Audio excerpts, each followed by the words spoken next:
Good morning students. आज का हमारा जो लेक्चर है ये बीकॉम सेकेंड ईयर के लिए। बीकॉम सेकेंड ईयर का मैंने आपको पहले भी जो सिलेबस है वो आपको बताया भी था कि हमारा भाग एक अभिनव काव्य गरिमा, उसमें से हम 4 कवि पढ़ेंगे। नंबर 1 पर मैथिली शरण गुप्त, जयशंकर प्रसाद, सूर्यकांत त्रिपाठी निराला जी और रामधारी सिंह दिनकर। इन 4 कवियों की कविताएं हम अपने सिलेबस में करेंगे।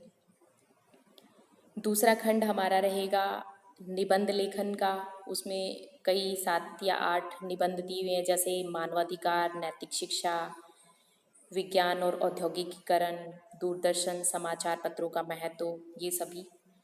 हमारा तीसरा भाग रहेगा पत्र लेखन का और चौथा रहेगा वैज्ञानिक शब्दावली।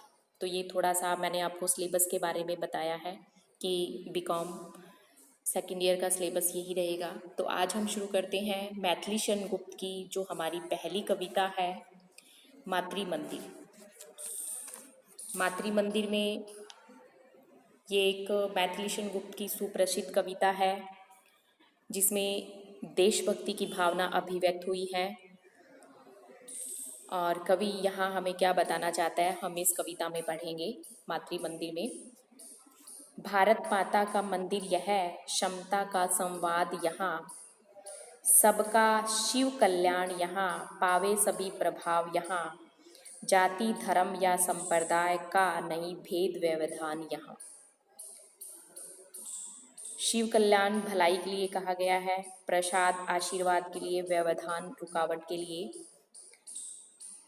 तो बीकॉम के जो छात्र हैं उन्होंने पहले भी 10th तक हिंदी पढ़ा होगा। तो जब भी हमें किसी पद्यांश की व्याख्या करनी होती है तो हम सबसे पहले उसका प्रसंग लिखते हैं। प्रसंग में आप लिखोगे कि प्रस्तुत पंक्तियाँ हमारी हिंदी की पाठ्यपुस्तक का नाम दोगे, अभिनव काव्य गरिमा, और उसी कौन सी कविता है, मातृ मंदिर से ली गई है। इसके कवि कौन है, मैथिली शरण गुप्त, जो द्विवेदी युग के सर्वाधिक प्रमुख कवि रहे हैं। और इस कविता में वो बता रहे हैं देशभक्ति की भावना के बारे में। फिर उसके बाद आप व्याख्या लिखनी शुरू करोगे कि कवि यहाँ पर भारत भूमि को एक मंदिर का रूप देता हुआ स्पष्ट बता रहा है कि हमारे देश में सांस्कृतिक क्षमता के साथ साथ जो सांप्रदायिक एकता भी देखने को हमें मिलती है। सबका शिव कल्याण यहाँ, पावे सभी प्रभाव यहाँ। कवि क्या कह रहा है कि भारत भूमि क्या है, एक पूजा का स्थान है, एक मंदिर है, और इस देश में रहने वाले सभी लोगों के साथ समान रूप से व्यवहार किया जाता है। किसी को छोटा बड़ा यहाँ पर नहीं समझा जाता, और यहाँ पर जो निवास करने वाले सभी प्राणी हैं सभी के कल्याण की कामना की जाती है। सभी को यहाँ पर मुक्ति रूपी कृपा का प्रसाद मिलता है, पावे सभी प्रभाव यहाँ। और यहाँ पर क्या है, जाति के नाम पर या धर्म के नाम पर, संप्रदाय के नाम पर किसी प्रकार का कोई भेदभाव नहीं, भेद व्यवधान यहाँ, भेदभाव के नाम पर किसी प्रकार का यानी किसी प्रकार की कोई रुकावट नहीं होती। तो कवि के इन पंक्तियों में कवि के कहने का यही मतलब है कि हमारे देश में सांस्कृतिक और जो धार्मिक एकता है उस पर बल दिया गया है। कवि ने राष्ट्रीय एकता पर भी प्रकाश डाला है। भाषा कैसी प्रयोग की है, साहित्यिक हिंदी, सहज और सरल भाषा का प्रयोग हुआ है। राम रहीम बुद्ध ईशा का सुलभ एक सा ध्यान यहाँ। राम यानी भगवान राम के लिए कहा गया है, रहीम खुदा के लिए, बुद्ध महात्मा बुद्ध के लिए, सुलभ यानी थोड़े परिश्रम से प्राप्त होने वाली जो वस्तु है जो आसानी से हमें मिल जाती है उसके लिए कहा गया है। भिन्न भिन्न नव संस्कृतियों के गुण गौरव का ज्ञान यहाँ, नहीं चाहिए बुद्धि वैर की, भला प्रेम उन्माद यहाँ। सबका शिव कल्याण यहाँ है, पावे सभी प्रसाद यहाँ। तो इन पंक्तियों में भी आप वैसे ही प्रसंग लिखोगे जैसे आपने पिछली पंक्तियों में लिखा है। व्याख्या में आप लिखोगे कि कवि यहाँ क्या बताना चाहता है कि भारत में सभी धर्म के प्रति समान रूप से आस्था है लोगों की। राम हो या रहीम, महात्मा बुद्ध हो या ईसा मसीह, सभी का ध्यान करने वाले लोग क्या है, एक साथ ध्यान लगाते हैं, एक साथ ही रहते हैं। और यहाँ पर रहने वाले जो नागरिक है किसी भी धर्म का पालन कर सकते हैं। भिन्न भिन्न नव संस्कृतियों के गुण गौरव का ज्ञान यहाँ, यानी वो अपनी किसी भी, भारत में विभिन्न प्रकार की संस्कृतियाँ पाई जाती हैं, तो यहाँ रहने वाले जो लोग हैं वो क्या है, विभिन्न संस्कृतियों के लोग अपनी अपनी संस्कृति पर गौरव कर सकते हैं। नहीं चाहिए बुद्धि वैर की, भला प्रेम उन्माद यहाँ। कवि क्या बता रहा है कि हमारे देश में वैर या बुद्धि के लिए कोई स्थान ही नहीं है। वैर बुद्धि तो राष्ट्रीय एकता के लिए सबसे बड़ा क्या होती है, खतरा होती है। इसके स्थान पर प्रेम की मस्ती को प्राथमिकता यहाँ पर दी जाती है। प्रेम उन्माद यानी प्यार का नशा। सबका शिव कल्याण यहाँ है, पावे सभी प्रसाद यहाँ।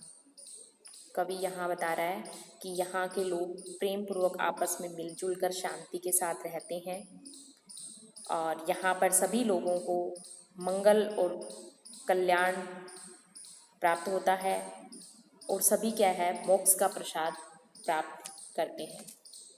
तो यहाँ पर भी कवि ने धर्मनिरपेक्षता के साथ साथ सांस्कृतिक एकता का सफल प्रतिपादन यहाँ पर किया है। भाषा कैसी है, सहज और सरल साहित्यिक हिंदी भाषा का प्रयोग हुआ है। मिला सत्य का हमें पुजारी, सफल काम उस न्यासी का, मुक्ति लाभ कर्तव्य यहाँ है, एक एक अनुयायी का।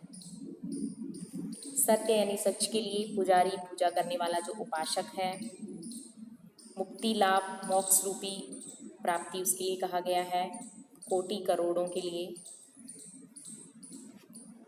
तो सबसे पहले आप प्रसंग लिखोगे कि हमारी पंक्तियाँ या प्रस्तुत पंक्तियाँ हमारी हिंदी की पाठ्य पुस्तक अभिनव काव्य गरिमा से, कविता कौन सी है, मातृ मंदिर से ली गई है। इसके कवि मैथिली शरण गुप्त हैं और यहाँ राष्ट्रपिता महात्मा गांधी के योगदान की चर्चा यहाँ उन्होंने की है।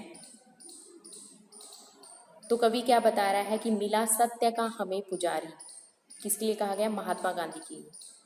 महात्मा गांधी के रूप में जो सत्य का पुजारी हमें प्राप्त हुआ है, सफल काम उस न्यासी का, यानी देश भर में स्वतंत्रता प्राप्ति के लिए जो विभिन्न आंदोलन चलाए और फिर उन्हें सफलता मिली, तो ऐसे अनुयायी हमें प्राप्त हुए। मुक्ति लाभ कर्तव्य यहाँ है, एक एक अनुयायी का, यानी इस देश में प्रत्येक व्यक्ति क्या है, मोक्ष प्राप्ति को अपना कर्तव्य ही समझता है, उसके लिए ही वो प्रयत्न करता रहता है। कोटि कोटि कंठों से मिलकर उठे एक जयनाद यहाँ, यानी करोड़ों निवासियों के कंठों से राष्ट्र के जय घोष का स्वर ही उत्पन्न होता है, यानी राष्ट्र की विजयी होने का स्वर उनके कंठ से उत्पन्न होता है। सबका शिव कल्याण यहाँ है, पावे सभी प्रसाद यहाँ। तो कवि यहाँ पर कहता है कि सभी देशवासी राष्ट्रीय एकता की ही इच्छा रखते हैं, सबके कल्याण के लिए निरंतर प्रयास भी किए जाते हैं और सभी को यहाँ पर मुक्ति रूपी प्रसाद प्राप्त होता है। तो यहाँ मैथिली शरण गुप्त ने राष्ट्रपिता महात्मा गांधी द्वारा जो स्वतंत्रता प्राप्ति में विभिन्न जो आंदोलन चलाए हैं उनकी ओर संकेत किया गया है। अनुप्रास अलंकार का प्रयोग है, सहज और सरल साहित्यिक हिंदी भाषा का प्रयोग, शब्दजन उचित और भावाभिव्यक्ति में समर्थ है। तो आज हमने एक ही कविता करनी है, मातृ मंदिर। मातृ मंदिर में देशभक्ति की भावना से जो अभिव्यक्त हुई है, तो आप इसे अच्छे से करना। उम्मीद करती हूँ आपको समझ आएगी। धन्यवाद।